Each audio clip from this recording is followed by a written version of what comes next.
Hello mga bossing, kayo po ba mga bossing ko ay isa sa mga mahilig sa mga pampaswerte? Naniniwala po ba kayo sa mga ganito mga pamamaraan? Ako po mga bossing, para sa akin, lalo-lalo na kung wala naman po masamang maidudulot po sa akin at suswertihin, wala naman po masama na maniwala mga bossing. Subukan nyo po ang ganito mga pamamaraan kaysa naman po walang pinaniniwalaan at bahala na si Batman mga bossing. Nga pa mga bossing, bukod po sa sipag at tiyaga, pananalig sa mahal na Panginoon, double time sa pagkayod mga bossing, ay mainam na meron tayong mga ganitong mga pamamaraan upang sa ganon ay magtuloy-tuloy ang pasok ng swerte. Minsan po ba mga bossing ko ay napapansin po ninyo na parang asipag-sipag naman po ninyo mga bossing pero parang sa walat-wala ang inyo pong kasipagan. Parang hirap at hirap pa rin or lagi na lamang po nalalagay sa anumang kapahamakan at lagi na lang may problema or may mga pagtatalo na nagaganap sa loob ng inyong tahanan.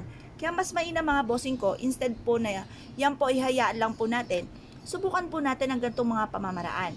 Halimbawa mga bossing, lagi na lamang po kayong talo sa tinatayaan ninyo.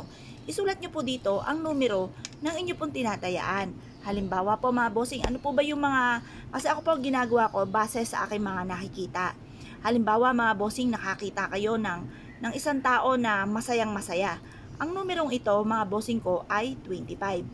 25 ang numerong yan. Pagkatapos, halimbawa nakakita ka ng buntes.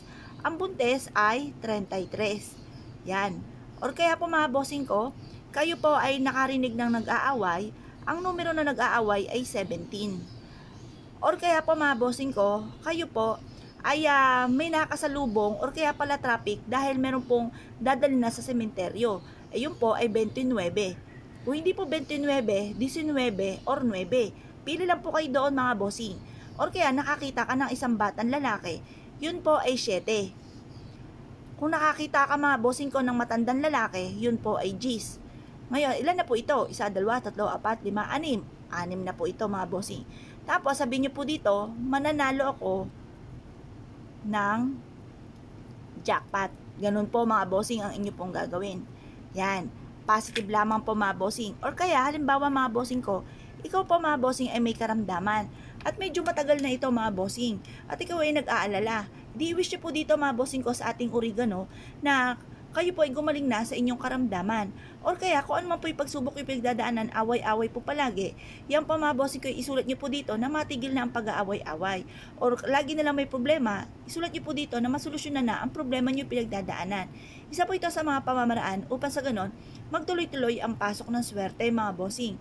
Kung naniniwala po kayo at nais po itong gawin, kumuha ka na po mga bossing ko or pumitas ka na ng isang oregano. At ito po ay sulatan po ninyo. Gagawin niyo po ito sa may silangan mga bossing ko sa liwanag ng sinag ng araw. Ito po mga bossing ko ay positive lamang, i-mindset nyo na mananalo kayo ng malaking halagang pera. Proven po ito na maswerte. Ngayon po mga bossing ko kayo pinaniniwala sa mga gatong mga pamamaraan, wag na po kayo magpatumpik-tumpik pa. Subukan nyo na po ito mga bossing at malaking tulong po ito. Mapapasin ninyo lagi kayo i-a-adjust kung sa lagi kayo ay suswertihin. Kung naniniwala po kayo mga bossing, subukan nyo na po ito lalo-lalo na kung meron naman kayong oregano sa inyong bakuran. Kung kayo pinaniniwala at nais po itong gawin, mga bossing, good luck po sa inyo po lahat!